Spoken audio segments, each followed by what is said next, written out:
By proceeding into the video, you are agreeing that you have read the disclaimer.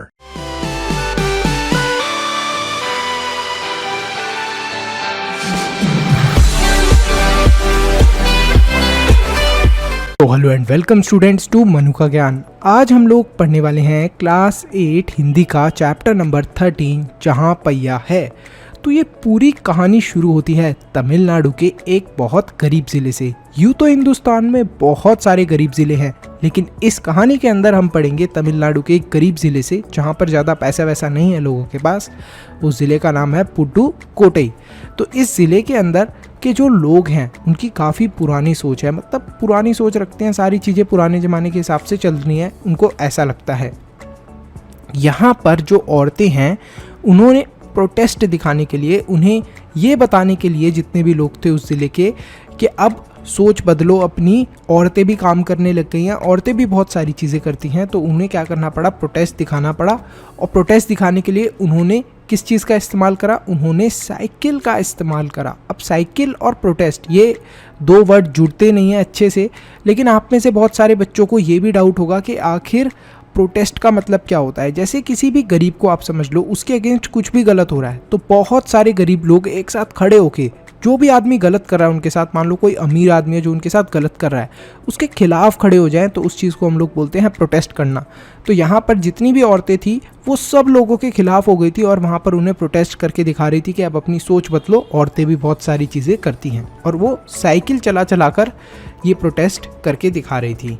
तो स्वतंत्रता और गतिशीलता का जो गतिशीलता थी वो भी उन्हें पता लगी जब उन्होंने साइकिल चलाना शुरू करा, प्रोटेस्ट करना शुरू करा। प्रकर्षण शिविर भी लगने लगे। प्रकर्षण शिविर का मतलब ये होता है जहाँ पर साइकिल चलाना सिखाया जाता है। जैसे बहुत सारी ऐसी भी औरतें थी जिन्हें साइकिल चलाना नहीं आता था, तो यहाँ पर साइकिल भी सिखाई जाती थी कि साइकिल किस तरीके से चलाई जाती है।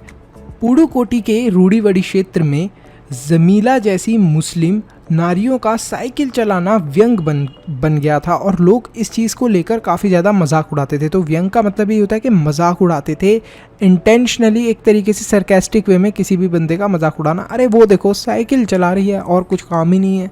तो इस तरीके से मजाक उड़ाना लोगों ने शुरू करा, लेकिन उन्होंने इस चीज़ से बिल्कुल भी हार नहीं मानी और पराक्रम से इन सब चीज़ों का सामना करती रहीं। और इसी के साथ साथ और भी महिलाओं को उन्होंने प्रेरणा दी कि उन्हें साइकिल चलाना सीखना चाहिए, उन्हें अपने आप को मॉडर्न करना चाहिए और ज़माने के अकॉर्डिंग अपने आप को बदलना चाहिए। पुडुकोट्टई ज़िले में साइकिलों की धूम मच गई, मतलब बहुत सारी साइकिलें बिकने लगी और साइकिलें ही साइकिल दिखने लगी। यहाँ तक कि जो जितनी भी नारियाँ थी वो एक दूसरे को क्या कर रही थी, प्रेरित कर रही थी, मतलब इंस्पायर कर रही थी साइकिल चलाने को। आंगनवाड़ी, स्कूल, खेत या कोई भी काम करने जाती महिला को साइकिल इस्तेमाल करते हुए आप देख सकते थे। वहाँ पर साइकिल चलाने से इनमें कॉन्फिडेंस यानी कि आत्मविश्वास आता था और आत्मविश्वास आने की वजह से इन्हें लगता था कि अब ये बहुत सारी चीज़ें कर सकती हैं। छोटे छोटे उत्पादों को बेचने के लिए इन महिलाओं को जब बस स्टॉप जाना पड़ता था तो इनको पुरुषों की ज़रूरत पड़ती थी कि कोई पुरुष होगा, घर का कोई आदमी होगा, वो मुझे बस स्टॉप तक छोड़ के आएगा। लेकिन अब इन्हें साइकिल की वजह से इन सब चीज़ों की ज़रूरत नहीं पड़ रही थी। इससे जो इनके काम थे वो भी बहुत ज़्यादा आसान हो गए थे और इनके पास घरेलू कामों के लिए भी समय बचने लगा था। नारी अपने बच्चों को ज़्यादातर आगे बिठा दिया करती थी साइकिल पे और जो पीछे कैरियर होता था उसके ऊपर सामान रख लेती थी। कभी अपने साथ पानी भरे बर्तन लेकर घर या फिर काम पर जाती हुई बहुत सारी महिलाएं दिखती थी। मैं खुद के काम खुद कर सकती हूँ। तो महिलाओं को ऐसा लगने लगा कि वो खुद के काम खुद कर सकती हैं और उन्हें अब मर्दों की हर चीज़ के लिए ज़रूरत नहीं है। मान लो अगर कुछ बेचना होता था तो उन्हें मर्द साथ ले जाने की ज़रूरत पड़ती थी, किसी मर्द को, या फिर उन्हें बस स्टॉप तक भी आना है तब भी किसी की ज़रूरत है। तो अब उन्हें इन सब चीज़ों के लिए ज़रूरत हर किसी की नहीं है। अब वो थोड़ी सी इंडिपेंडेंट हो गई हैं, खुद कर पा रही हैं कुछ चीज़ें और खुद पैसा भी कमा पा रही हैं, काम भी कर पा रही हैं। साइकिलों ने नारियों को रोज़ पुरुषों द्वारा थोपे गए दायरे के अंदर रोजमर्रा की घिसी पिटी चर्चा से बाहर निकलने का रास्ता दिया। मतलब रोज पुरुष कुछ ना कुछ काम बता देते या फिर कुछ ऐसी रिस्पॉन्सिबिलिटी औरतों को मिल जाती थी कि बेचारी उस चीज़ के अंदर ही बिजी रहती थी। लेकिन अब साइकिल चलाने से वो उस चीज़ से बाहर निकल चुकी हैं। महिलाओं को स्वतंत्रता महसूस होती है इन साइकिलों की वजह से। 1992 की बात है, इंटरनेशनल वुमेन डे था, मतलब कि अंतर्राष्ट्रीय महिला दिवस था। उस पर एक साथ 1500 महिला मतलब 1500 वुमेन्स ने अपनी साइकिल पर झंडी लगा के आगे बढ़ी और अपनी साइकिल की घंटी बजाते हुए ज़ोर से आगे की तरफ मार्च करी। जब इन्होंने ऐसा करा तो सब लोग इन्हें देख रहे थे। एक दुकानदार था जिसकी दुकान से साइकिल खरीदी जा रही थी, जिसकी वजह से उसके भी बहुत ज़्यादा मज़े आ गए थे। बहुत सारी साइकिलें उसकी बिच रही थी तो लोग खरीद भी रहे थे।